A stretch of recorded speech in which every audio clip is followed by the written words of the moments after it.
কাল থেকে মেট্রো স্টেশনে নয়া বিধি চালু হবে। প্ল্যাটফর্মে হলুদ রেখা পেরোলেই 250 টাকা স্পট ফাইন নেওয়া হবে। ট্রেন আসার আগে বহু যাত্রী হলুদ লাইন পেরিয়ে যান, আর এর জেরে দুর্ঘটনার আশঙ্কা থেকে যায়। অযথা হলুদ লাইন পার হওয়া রুখতেই এই পদক্ষেপ নেওয়া হয়েছে মেট্রো রেল কর্তৃপক্ষের তরফে।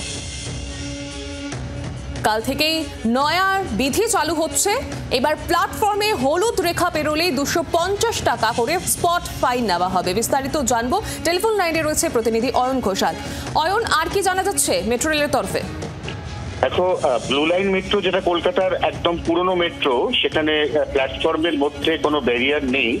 ট্রেন আসার আগে যাত্রীদের আটকানোর কোনো ব্যবস্থা নেই, এবং ঠিক সেই কারণেই দেখা যায় যে ট্রেন আসছে কিনা এটা বহু যাত্রী ঝুঁকে পড়ে দেখেন কৌতূহলবশত, তাতে বিপদ ঘটতে পারে।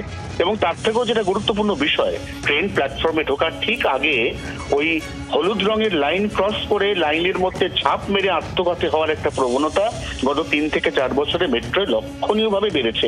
এই দুটি প্রবণতাই একসঙ্গে বন্ধ করার উদ্দেশ্যে আগামীকাল 1 জুন রবিবার থেকে একদম সকাল থেকে রাত পর্যন্ত নতুন বিধি বলবৎ হচ্ছে মেট্রোয়, যেখানে এই হলুদ রঙের যে লাইন রয়েছে প্ল্যাটফর্মে, এই লাইনটা যদি কোনো যাত্রী অতিক্রম করেন সঙ্গে সঙ্গে তাকে আরপিএফ ধরবে এবং তার কাছ থেকে 250 টাকা নগদ স্পট ফাইন নেওয়া হবে।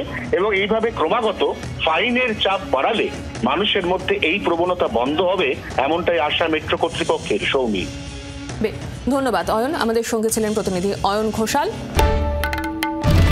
বাংলার আওয়াজ, বাঙালির আবেগ, জি 24 ঘন্টা।